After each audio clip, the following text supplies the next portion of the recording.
Good morning. This is Faith in Our Hometown, brought to you as a community service and sponsored by Mercy Hospital, Joplin. And now, here's your host, Father Jay Friedel.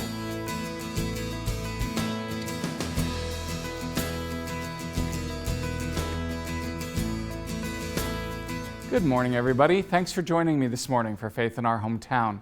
I'm always edified that some of you tune in on a Sunday morning, and I feel very honored that you'll share some of that time with me on your weekend.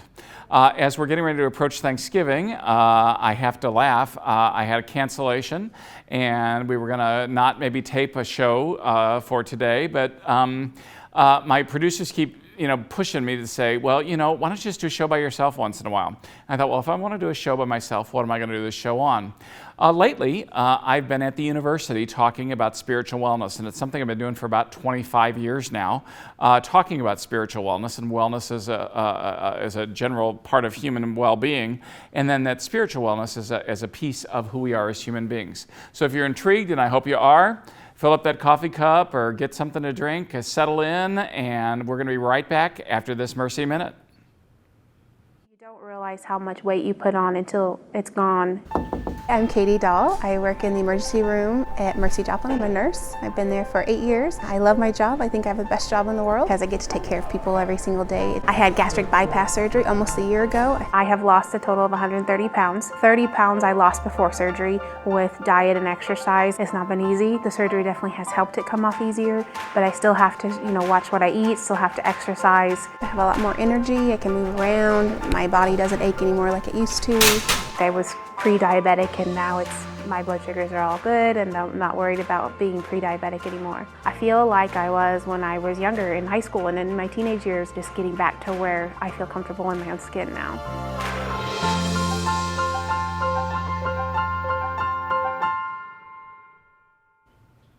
Well, again, thanks for staying with us now for Faith in Our Hometown. Even though I'm not going to have another guest on today, it's just going to be me. You're brave. So thanks for not switching the channel or going somewhere else. At any rate, for about 25 years now, I've been in campus ministry for 27. When I was at Southeast Missouri State, I got involved in what at that point in time was the lifetime enhancement classes, which is like our lifetime wellness classes here at Missouri Southern. And they teach that a lot in what was over there, the Department of Health, Human Performance, and Recreation, and what for us here at Missouri Southern is our kinesiology department. It's the longest title of the way Southeast calls it, but I think a lot more understandable from the way Southern calls it. At any rate, I was teaching in the Department of Political Science, Philosophy, and Religion, but one of my peers over in that other department said, Father Jay, we really need somebody to come in and talk to our students about spiritual wellness. Can you come in and do that? He said, I feel uncomfortable doing it because he said, I just don't quite know how to approach it and how do we do that? And he said, and I don't want folks to come in and talk religion at them. He said, I really want somebody to just come in and talk spirituality from a wellness perspective. And I said, sure, I'd be happy to do that. And so I started going in, and he would invite myself and usually one other minister in, so that there were just a couple things that we could bounce back and forth. Work with some great people over there doing that. But I seemed to be the standard that they would keep bringing back. And because I had practice on a college campus at not just doing things just from my own perspective, of Catholicism, but being able to broaden the conversation and broaden the language. Because teaching in the classroom, it was only rare that I got to teach a course on Catholicism, but most of the time I was teaching world religions. And so I know what my own perspective is, and so did my students know what I chose for myself. But how do we broaden that and talk about that and hold it in a larger context where it's a little bit more accessible to everybody, to where they don't feel like I was trying to just push my own, belief system at them, but letting everybody kind of figure out themselves where they wanted to go and how they wanted to hold that. So in terms of doing that, I would go in and start talking about wellness. And so what's interesting is when I came here to Southern, now almost 14 years ago, well, a little over 14 now, I guess, just started my 14th year. I got the invitation, meeting some of the people in the kinesiology department about, saying, when they found out what I'd done at Southeast, they said, well, why don't you come teach here? Now, I'm going to tell you a funny story about their textbook. The first version of that particular textbook in terms of lifetime wellness, it had a chapter in it on spiritual wellness, because every wellness model that you see no matter whose model it is, says that that's part of a component of who we are as human beings, that we're spiritual beings. We're not just physical, we're not just emotional, we're not just intellectual, but we're also spiritual beings. No problem. Everybody's model has it in there. Well, the first version of the textbook had a small chapter in there on spiritual wellness. And I'm not going to tell you that I thought it was fabulous, but at least it was in there, and it got people talking and stirring around and things. But the funny part was that the second edition of the textbook, they took the chapter out, and they didn't even bother to fix the page numbers.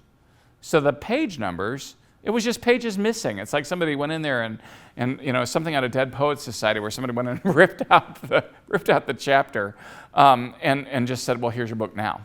The third version of the textbook, they fixed the pagination. They fixed the page numbers to where it didn't look like there were pages missing, but they never put the thing back. They did it a few paragraphs in the chapter on stress management. But spiritual wellness is a whole lot more than just stress management. How do we attend to ourselves as people of spirit? How do we do that? And the example I always use, I put a chair out in front of the students and I'll say, how could you sit in this chair if it only had 3 legs? And a lot of them will say, well, not really. And someone will say, yeah, I could. And I'd say, yeah, you could probably, but you'd have to spend a lot of energy leaning, okay? So you could sit in a chair with 3 legs, but it would take you an awful lot of energy to keep it, level and you in it. What would happen if you fell asleep while I was talking, which I'm sure none of you are doing this morning out there in TV land? But what would happen if you suddenly dozed off when you were sitting in that 3-legged chair? What would happen to you? Well, you'd wind up on the floor, because you weren't paying attention to all the things you needed to attend to sit in a 3-legged chair. Well, my contention is that as people who are holistic human beings made up of all these different parts of who we are, if we don't pay attention to who we are as people of spirit, it's like trying to go through life sitting in a 3-legged chair. Now, I'm going to tell you that I was not always the fine physical specimen that sits in front of you today. You can laugh now, okay? But at any rate, when I was much younger, when I was first ordained, nobody ever taught me that I was supposed to really take care and tend to my physical self, okay? I was 25 years old, newly ordained in Springfield, Missouri, and within that first year, I gained like 35 pounds. All of a sudden, I was going to the doctor, and the doctor looks at me and he says, you're 27 years old. I mean, it's probably after a year and a half. He said, you're 27 years old. Your blood pressure's like in stroke range. And I'm like, I'm young, I'm immortal, what's the deal? I mean, what are you telling me? And he said, well, what are you doing for exercise? And I'm just like, well, nothing. And he says, well, you better learn to start, because if you don't, you're going to be in trouble. You're going to be in trouble if you don't learn how to take more care of yourself physically. You've got to get some exercise, you've got to get your weight down, you get your blood pressure down. You need to start moving, because he was asking me, and I was living a fairly sedentary lifestyle. I mean, I was a great spiritual jock, as I'm sure you all know from watching the show. That was a joke too, you can laugh at that too. But, I was intellectually, I was fine. Emotionally, I was fine. But my body wasn't going to sustain who I was if I didn't start taking care of myself. I mean, I could have been all those things and been terrific in all those areas, but my body was about ready to shut me down because I wasn't tending to who I was physically. I was sitting in a 3-legged chair, and it was about ready to land me on the floor and really put me in a serious health crisis if I didn't change something about my life. And so, what we really want for anybody, and what we taught in those lifetime enhancement or lifestyle enhancement classes and the lifetime wellness classes is, how do you tend to yourself as a person of spirit? How do you take care of that part of you? Now, of course, the tricky part here is that everybody, when they start talking about spirituality versus religion, it's just like, well, that's why everybody gets nervous. That's why they took the chapter out. It's just like, oh my God, we don't want to talk about religion. And it's like, you don't have to talk about religion to talk about who you are as a person of spirit.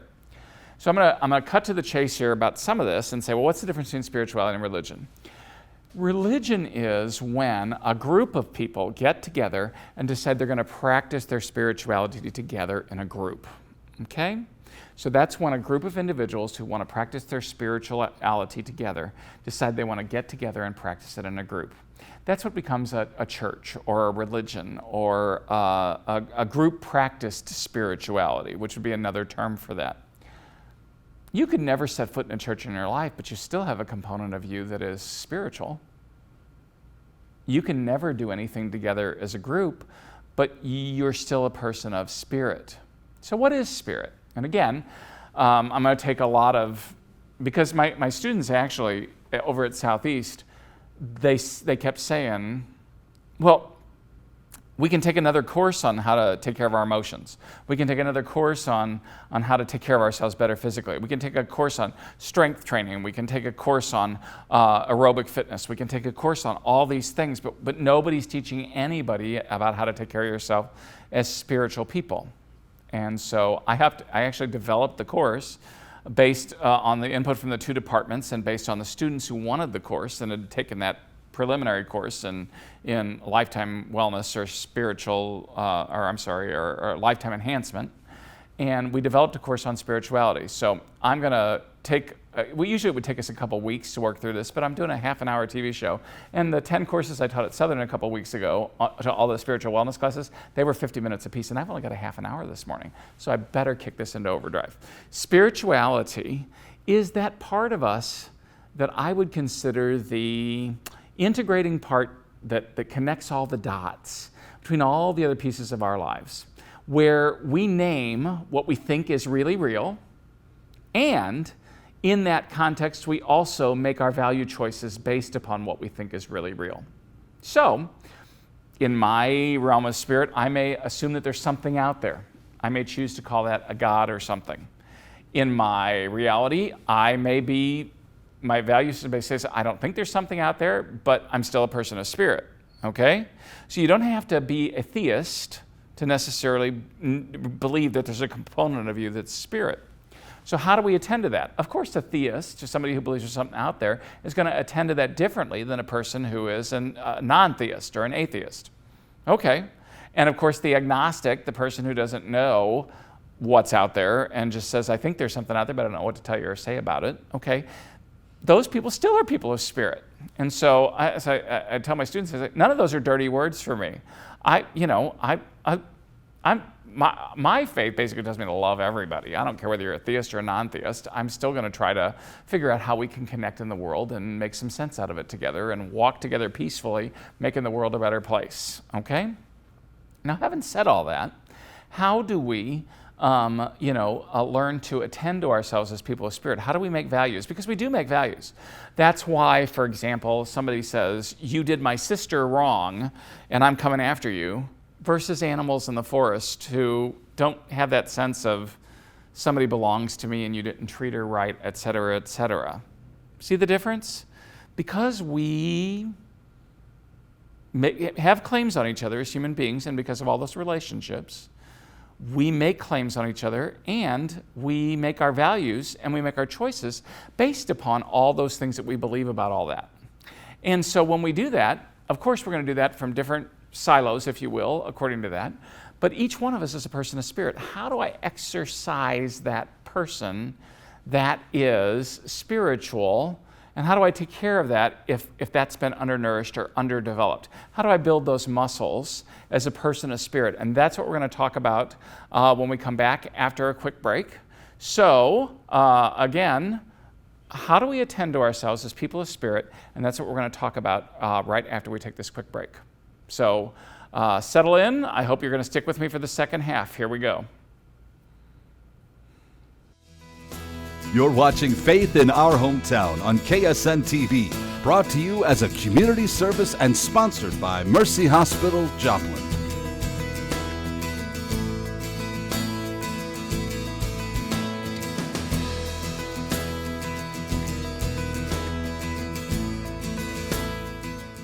Okay, so in all these classes that people would take at a university to figure out how they're doing all these things, they would look at themselves and they would assess themselves, and then they'd figure out how they wanted to grow or how they wanted to stretch or change or do those things. And then they would measure, and then they would make a plan for growing somehow in it. So like, for example, if I said, I need more upper body strength, well, you'd assess that. You'd go and you'd test. You'd say, okay, this is my strength to this point in time. Then you'd make a plan to say, this is how I'm going to get stronger. And then you'd go ahead and execute the plan. And then when you got finished, you'd reassess it and see whether or not the strength really had occurred and you'd grown. Say you did that emotionally. Found that you didn't have access to your emotions. And so what you're going to try doing is identify those emotions and figure out how you could help yourself as an emotional person to have readier access and be able to name those things.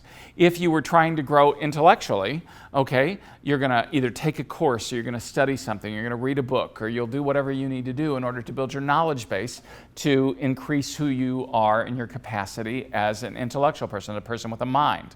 Because let's face it, we don't know how to be human beings without the bodies that we have. We don't know how to be human beings without the minds that we have. We don't know how to be human beings without the emotions that we have. And I'm going to contend that we also don't know what it is to be a whole human being without figuring out what our spirit is all about and how we do that.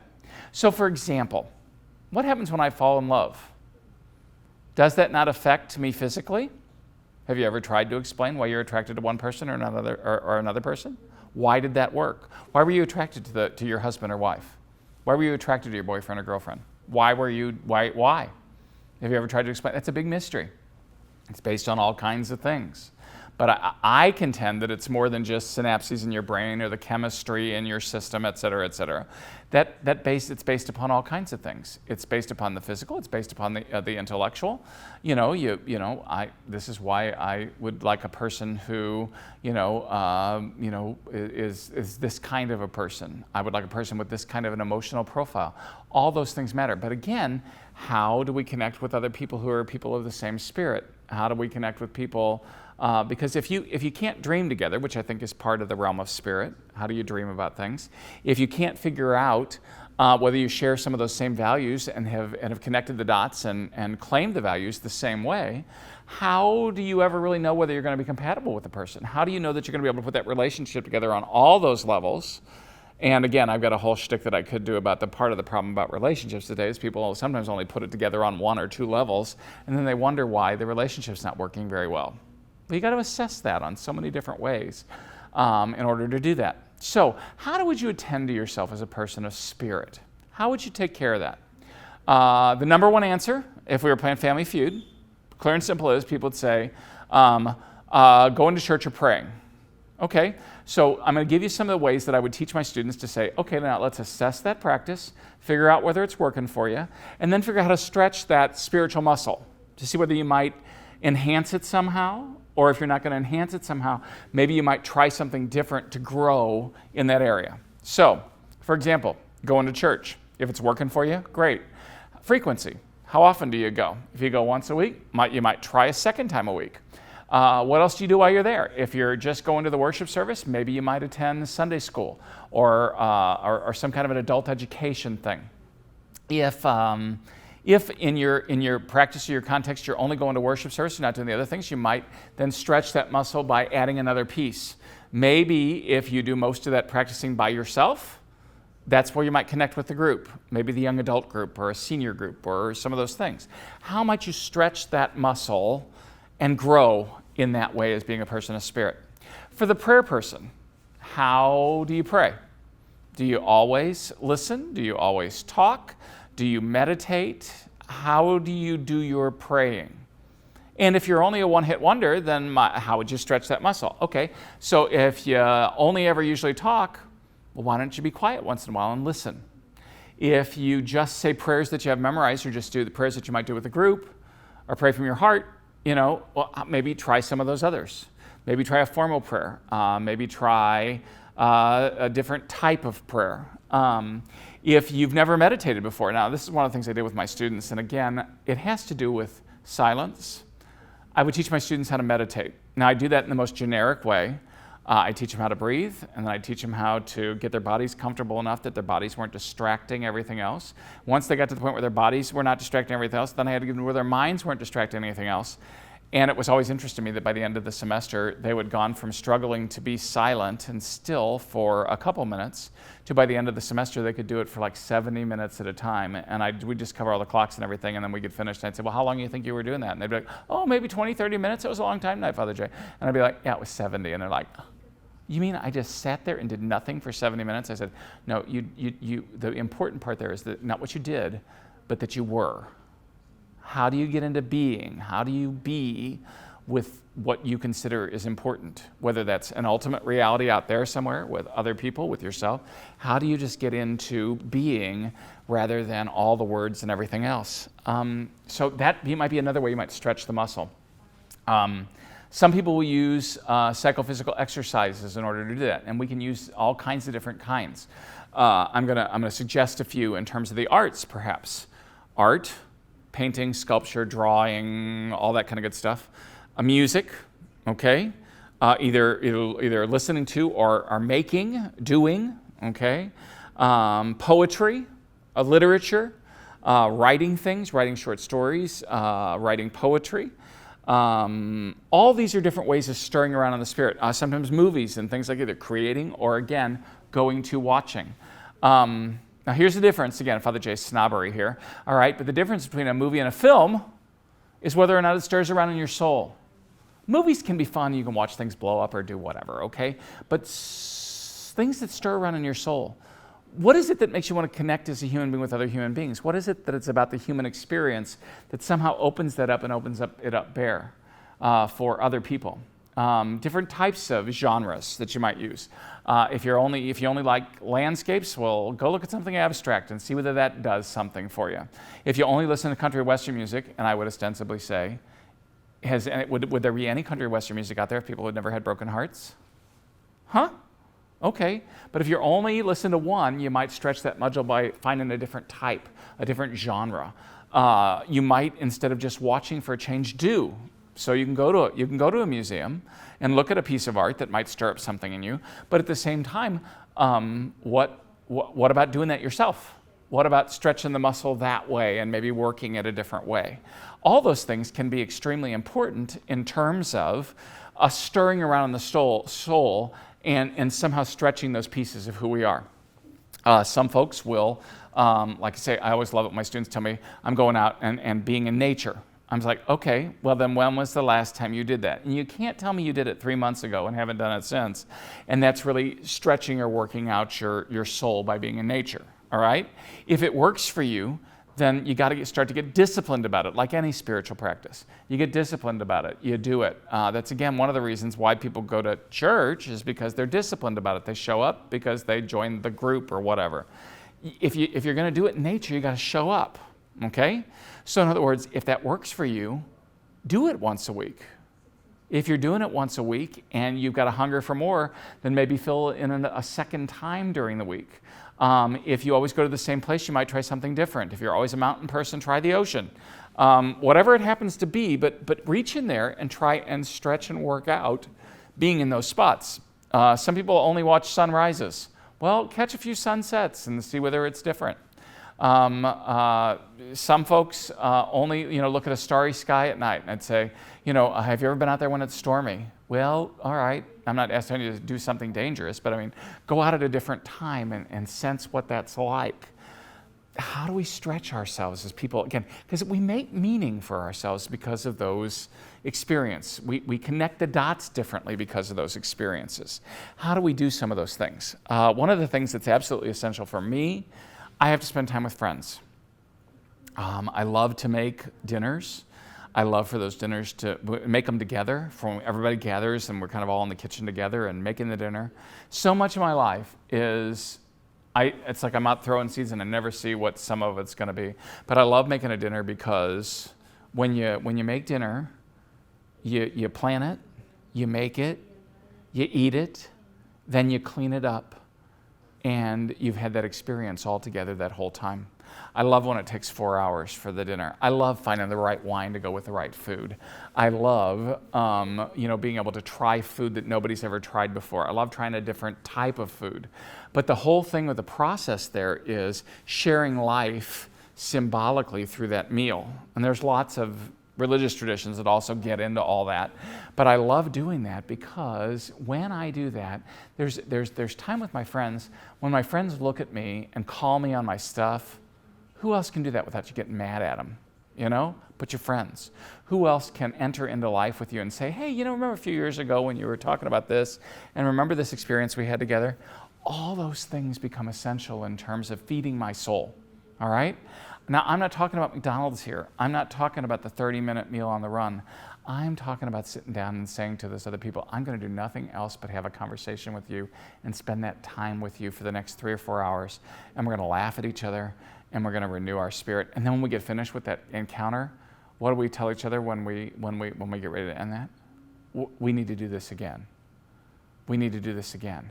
How do we stir around in our souls that way? And these are I basically like opened it all up and threw it all out there as different ways. What I used to do with my students when they would take my course on spirituality is I would ask them to enhance one spiritual practice and then maybe pick or find something that they'd never done before, something new to stir around in who they were.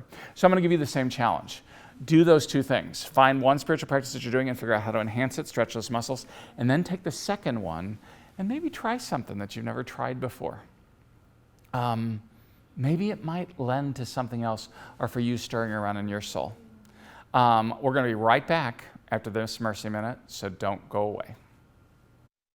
Blessings and greetings of mercy to you. My name is Nichols. I am a Sister of Mercy and currently the leader of Heritage and Spirituality at Mercy International Association. I love the fact that sisters throughout time have gone where they have been called to go, and they have often picked up ministries that they never intended to pick up. 25 years ago, there were 22,000 Sisters of Mercy globally. Today we're down to about 6,200 with Sister Rock and some of the others. But despite the fact there are 6,500 or 6,200 sisters left, there is an amazing number of women and men of mercy who are working alongside us, and that continues to expand and expand, and for me that is incredibly exciting.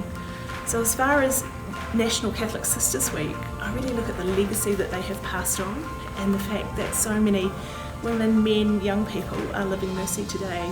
That really is for me what's significant. Well, at any rate, I hope you've enjoyed the show this morning. If you give us some feedback, if you like that from time to time, whenever I have a cancellation, we can do other things. But I just wanted to not waste the opportunity to actually get another show recorded for you. And one little comment about the Sisters of Mercy that you just watched that commercial. Again, I really stop and think about this, how different our lives would be if the Sisters of Mercy had not come to Joplin many years to go to teach at St. Peter's. And then about 10 years later said, we need to get some nursing sisters around here because the miners are having to go all the way to Fort Scott if they get hurt and some of them aren't making it. How different would our lives if Mercy had not been around here? So again, that's plug-in for God Love the Sisters of Mercy. We still got 2 of them here in this town.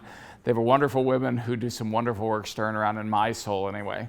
So thanks for joining us for another Sunday morning of Faith in Our Hometown. I hope your Sunday is wonderful. God bless, and join us again next week if you can. Thanks for watching. Faith in Our Hometown can be seen Sunday mornings at 6:30 and 9 a.m. on KSN. Brought to you as a community service and sponsored by Mercy Hospital, Joplin.